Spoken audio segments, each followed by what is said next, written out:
सर्व मान्यवरांचे मी आभार मानतो, त्यांचे स्वागत करतो आणि उपस्थित बंधूंचे स्वागत करतो।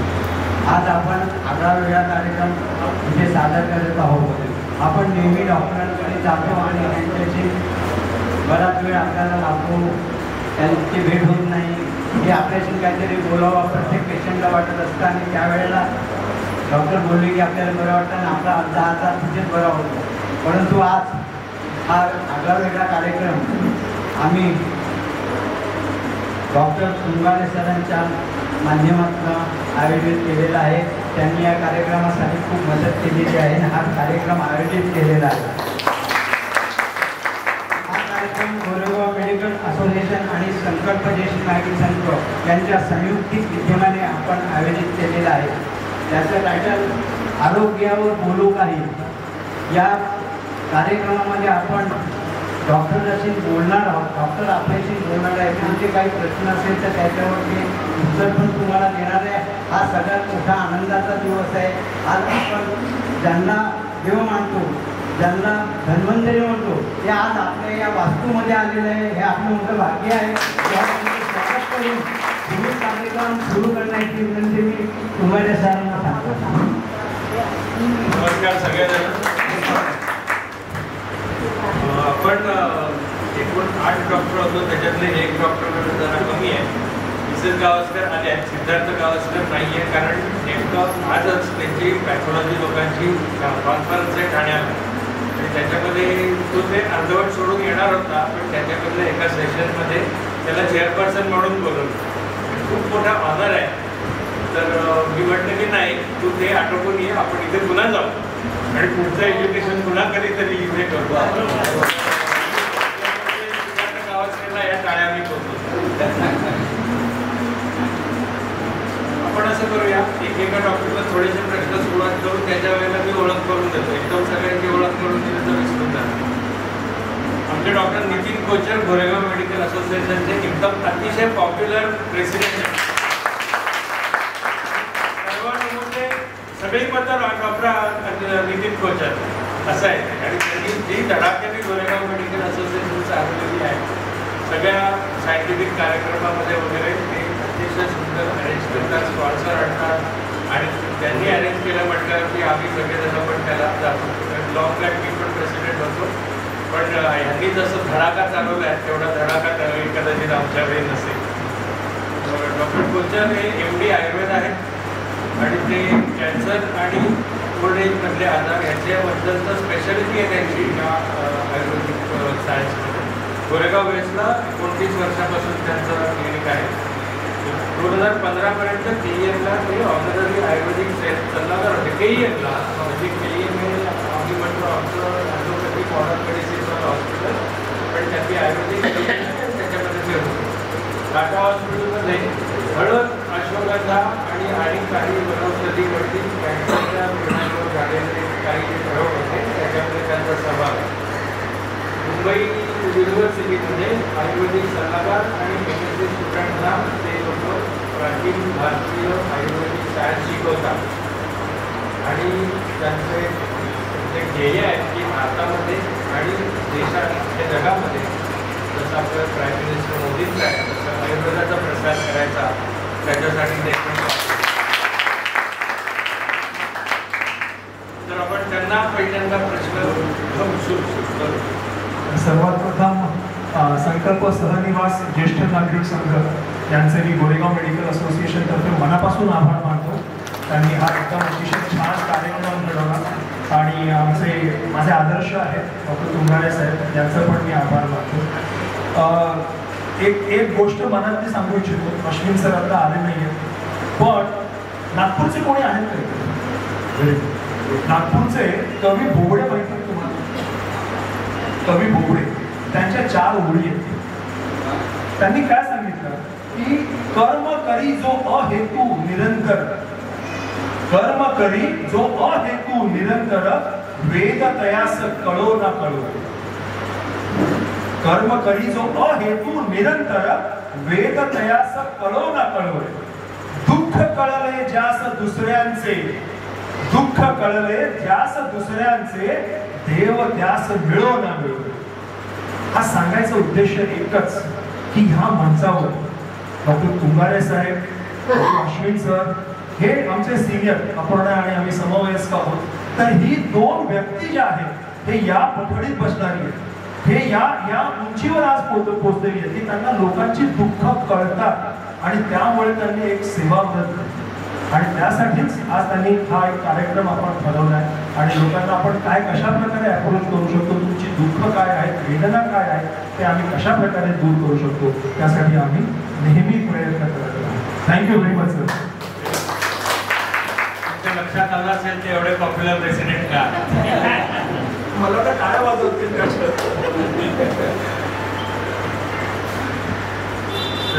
तुमच्यासाठी पहिला प्रश्न, काही प्रश्न मी काढले आणि काही प्रश्न तुमच्याकडून पण आलेले आहेत.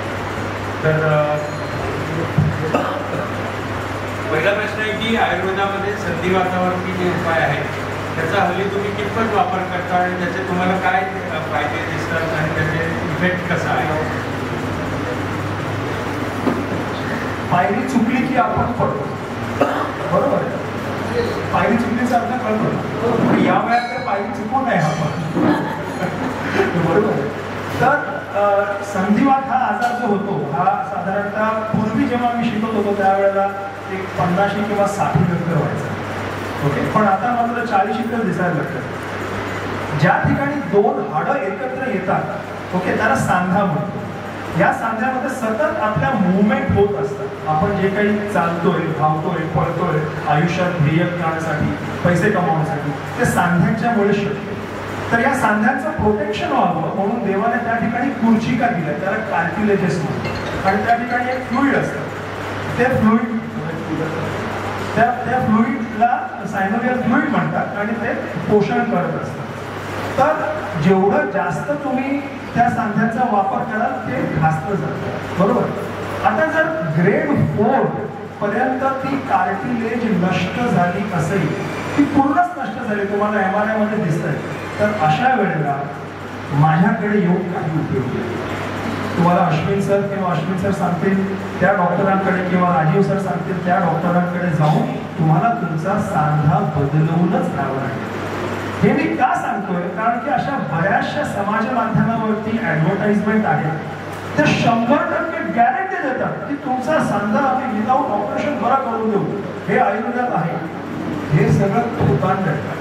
आयुर्वेद शास्त्र ज्या चरकांनी लिहिलं, सुश्रुतांनी लिहिलं, त्यांनी स्वतः सांगितलंय की जर जीर्ण झाला असेल, सांध्या कार्टिलेजेस नष्ट झाले असतील तर हा आजार बरा होत नाही. मग आम्ही त्यांच्यापेक्षा वरचे आहोत का? अजिबात नाही. मग आम्ही काय करू शकतो, जर संधिवाताची सुरुवात झाली असेल, तुमची कार्टिलेज घासायची सुरुवात झाली असेल, अगदी वयाच्या 40ला म्हणा किंवा 50ला म्हणा, तर त्यावेळेला जर तुम्ही आयुर्वेदीय औषधं, फक्त औषधच नव्हे तर तुमच्या आहार विहारातल्या जर तुम्ही बदलल्या, सवयी बदलल्या, तुमचं लाईफस्टाईल मॉडिफिकेशन केलं, तर तो सांधा निकामा होण्यापूर्वी आम्ही तो वाचवू शकतो. त्रिफळा, गुगुळ, शल्यकी, अश्वगंधा अशी बरीचशी औषधं आहेत ज्या सायंटिफिकली प्रूव्हन झालेल्या आहेत, चांगल्या मासिकांमध्ये प्रसिद्ध झालेल्या आहेत की ह्या औषधाचा जर तुम्ही उपयोग केला तर तुमच्या कार्टिलेजचं घर्षण, याला आम्ही कॉन्ड्रोप्रोटेक्टिव्ह ड्रग्ज म्हणतो, ते होत नाही, ते थांबतं. आणि अशा पेशंटला ग्रेड 1, ग्रेड 2 आर्थरायटिसचे जर पेशंट असतील तर त्याचा निश्चित आम्ही सांधा वाचवू शकतो. दुसरं, जे मधुमेहीचे रुग्ण आहेत, किडनी फेल्युअरचे पेशंट आहेत, ब्लड प्रेशर, डायबिटीसचे पेशंट आहेत, या रुग्णांना पेन किलर चालत नाही. पेन किलर डॉक्टरांच्या सल्ल्याशिवाय अजिबात घेऊ नये, कारण किडन्यांना त्रास होतो, तुमच्या लिव्हरला त्रास होतो. तर असे काही पेशंट आहेत की जे ग्रेड 2, ग्रेड 3 मध्ये आहेत, सर्जरी त्यांना थोडी पोस्टपोन करायची आहे, वेळ आहे, तर अशा पेशंटला आपण काही आयुर्वेदिक औषध आहेत. त्रिफळा गुगुळ म्हटलं मी, अश्वगंधा आहे, शल्यकी आहे, गुरुची आहे, त्रयोदशक गुगुळ आहे, अशी बरीच औषधं आहेत. प्रत्येकाची प्रकृती बघून आम्ही ती औषधं त्या व्यक्तीला देतो. आमच्याकडे वेदनाशामक औषधं नाही, म्हणजे ब्रुफेन वगैरेसारखं औषध काम करायचं औषध माझ्याकडे नाही. हे मी अगदी पेशंटला पहिल्याच भेटीत सांगतो. तर तुम्हाला थोडं तुमच्या आहारात बदल केला, प्रोटीनयुक्त आहार आपण अतिशय डेफिशियंट आहोत. प्रोटीनयुक्त आहार जर चांगला घेतला, दिवसाचे 50 ते 60 ग्राम तुम्ही घेतलं, चालायचा व्यायाम केला नियमितपणे, मसल स्ट्रेंथनिंगचे जर तुम्ही एक्सरसाइजेस केले तर तुमचे पायाचे मसल्स, शोल्डरचे मसल्स हे सगळे मजबूत होतात. तुमच्या सांध्यांवरचं प्रेशर कमी होतं आणि त्यामुळे संधिवात हा तुम्हाला टाळता येतो. पण मगाशी म्हटल्याप्रमाणे जर 4th ग्रेडला पोहोचला असेल तर मग मात्र आपण काही करू शकत नाही. त्यावेळेला सरांकडे जाऊन गुमानपणे संधिवात तुमचा तो सांधा रिप्लेस करून घ्या.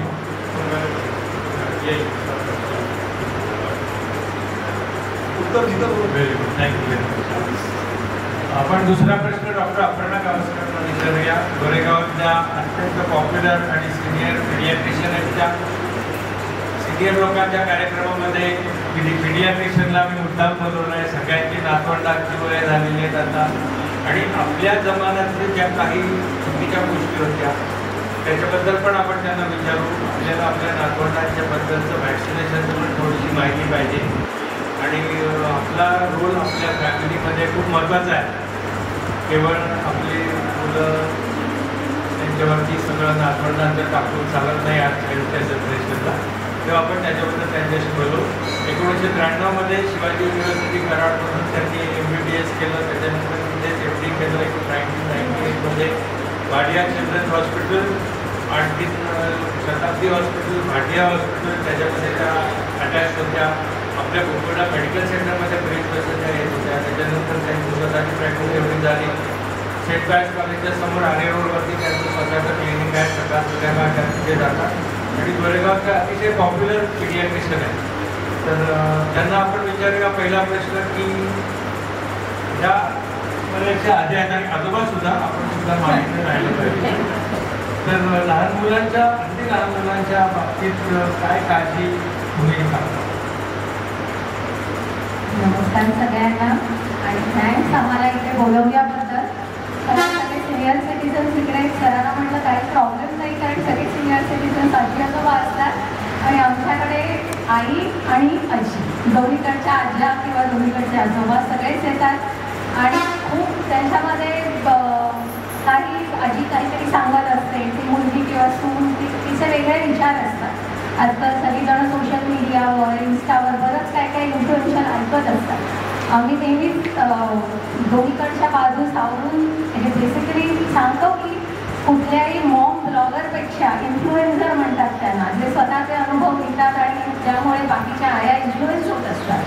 आम्ही सांगतो तुम्हाला एक अत्यंत चांगला इन्फ्लुएन्सर घरी आहे, तर प्लीज त्यांचं जे काही तुम्ही हे आहे कन्सिडरेशन ते नक्की ऐका. ते काय सांगतात ते ऐका. त्यात बऱ्याच गोष्टी बरोबर आहेत. काही थोड्याफार ज्या सायंटिफिक रिसर्चमुळे आम्हाला समजल्या की काही गोष्टी आपण अवॉइड करू शकतो जेणेकरून बाळाला त्रास होऊ नये. कारण शेवटी घरातल्या सगळ्यांचं एकच काम असतं की बाळाला खुश ठेवणं. बाळ खुश की घर खुश असतं. त्यामुळे मी तुम्हाला विचारेन, तुम्हाला काही प्रश्न विचारायचे असतील, कॉमन ज्या गोष्टी आहेत, न्यूबॉर्न केअर, बाळ झाल्यानंतर बाळाला आंघोळ कधी घालायची, मग बाळाला दुधी द्यायची का, बाळाला दुधी द्यायची का, की बाळाला ड्राईव्ह वॉटर पाजायचं का, हे ज्या कॉमन गोष्टी आहेत ज्याच्यावरून घरात असर होतात. मी निश्चितच ते काही पॉईंट सायंटिफिकली जे बरोबर आहे ते क्लॅरिफाय करायला नक्कीच मदत करू. काजळ पूर्वीपासून आपण काजळ लावायची प्रथा आहे, थोडं दृष्ट लागू नये म्हणून, किंवा डोळे चांगले होतील, दृष्टी चांगली तीक्ष्ण होईल म्हणून. फक्त आता जे काजळ आहे घरी नाही बनत, हे आपण रेडीमेड काजळ आणतो, आणि रेडीमेड काजळ जे आणतो ना त्याच्यामध्ये लेड म्हणून एक मेटल असतं. लेड पॉइझनिंग ते बाळाच्या डोळ्यामधनं ते ब्लडमध्ये ॲब्झॉर्ब होतं आणि ते मेंदूवर इफेक्ट करू शकतं. तर ते डेफिनेटली न्यूरोडेट्रिमेंटल आहे, ते बाळासाठी चांगलं नाही. हा एक खूप मोठा साईड इफेक्ट आहे काजळाचा. काही लोक म्हणतात आम्ही घरी बनवतो काजळ, मग त्याच्यामध्ये आम्ही रेड नाही आहे. तर दुसरी एक गोष्ट की तुम्ही डोळ्यात जेव्हा काजळ घालता, देवाने नॉर्मल क्लिअर लेअर जे दिलेलं आहे, अश्रू दिलेले आहे, त्याच्यामध्ये खूप अँटीमायक्रोबियल प्रॉपर्टीज असतात. डोळ्याला इन्फेक्शन लागू नये म्हणून, डोळे ड्राय होऊ नये, ॲलर्जी होऊ नये, या दृष्टीने ते आपल्याला दिलेले काही प्रोटेक्शन फॅक्टर्स आहेत. आपण जेव्हा डोळ्यात काजळ घालतो मुलांच्या, तेव्हा आपण त्या इयर लेअरला डिस्ट्रॉय करतो. त्यामुळे मग मुलांना काही वेळेला तुम्ही बघितलं असेल, मुलांच्या डोळ्यातून सतत पाणी येत असतं, म्हणजे जन्मापासून सतत पाणी येत असतं किंवा वारंवार मुलांना ते डोळे लाल होऊन चिकट होतात. तर ह्या ज्या गोष्टी आहेत त्या अवॉइडेबल आहेत. दृष्ट लागू नये म्हणून जर असेल तर आपण बाजूला कपाळाला, पायाला, तळव्यांना लावू शकता. शक्यतोवर अवॉइड करावं. आणि आय एम शुअर सायंटिफिक एकदा समजल्यानंतर आई आणि आजीमध्ये कधीच ते कसं होणार नाही, कारण ते शेवटी सगळे बाळाच्या भवितव्यासाठी चांगल्यासाठीच वाट करत असतात.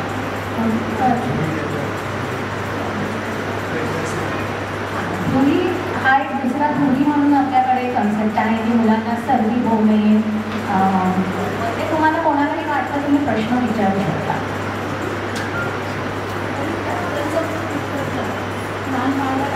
हां, डायपरचा उपयोग निश्चित करू शकता, पण डायपर हायजीन हा पण एक मोठा कॉन्सेप्ट आहे. असं नाही की उठलं की विकत आणले पॅम्पर मुलाला घातलं आणि मग मी आज रात्री घातलं उद्या सकाळी काढलं, हे नाही. डायपर हायजीन, कारण डायपर जेव्हा तुम्ही लावता त्या डायपरच्या आत युरिन किती ॲब्झॉर्ब होते, ती युरिन आत राहिली तर पूर्ण ॲब्झॉर्ब नाही झाली, ओलावा राहिला, त्यातून बाळाला खूप इन्फेक्शन, फंगल इन्फेक्शन, डायपर डर्मेटायटिस हे प्रकार डेव्हलप होतात.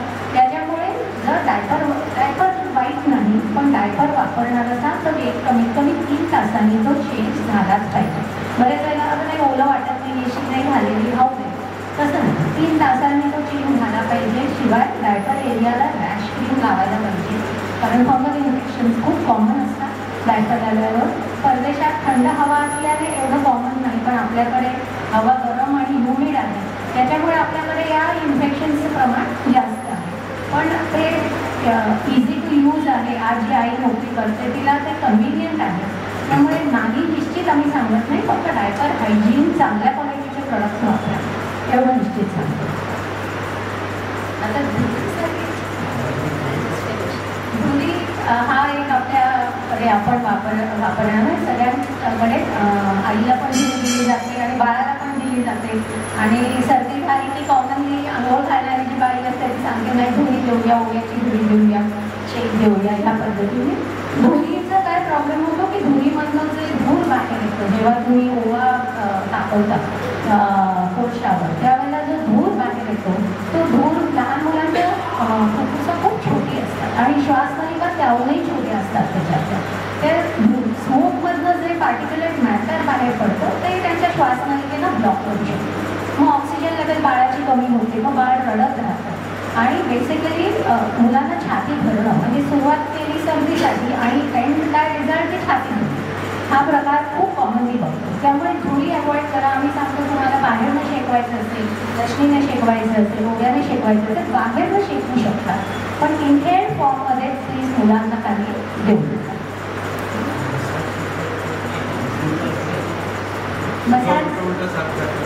हल्लीचे डॉक्टर फार उलट बाळासाठी सोडताय ते सांगतो. मसाजला काही इश्यू नाही. मसाज फक्त मसाज कधी करावा याला सुद्धा सायन्स आहे की मसाज झाल्या लगेच सुरू करू नये, कारण बाळाच्या अंगामध्ये वर्निक्स केसिओसा म्हणतो तसा एक थर असतो. बाळ पोटात असतानाच तो पोटामध्येच बनतो आणि त्याचं फंक्शन हे असतं की बाळाचं टेम्परेचर त्याला रेग्युलेट करता येत नाही, तर ते टेम्परेचर नॉर्मल राहावं, बाळ एकदम थंड पडू नये किंवा एकदम ओव्हर हिटिंग होऊ नये, हा त्याचा पर्पज असतो. आणि दुसरी गोष्ट म्हणजे त्या वर्निक्समध्ये अँटीबायोटिक्स आणि अँटीमायक्रोबियल फॅक्टर्स असतात, त्यामुळे बाळाला इन्फेक्शन्स लागत नाही. तर आपण जेव्हा बाळाला पहिल्या दिवशी झाल्या जेव्हा आंघोळ घालायला जातो किंवा मसाज करायला, आपण तो लेयर डिस्ट्रॉय करतो. त्यामुळे जो चांगलं नैसर्गाने आपल्याला दिलेलं आहे तेच आपण खराब करतो. आणि हा जो स्किन pH मेंटेन राहतो मुलांचा, हा साधारण पहिला 1 महिना त्यांना फार आवश्यक असतो.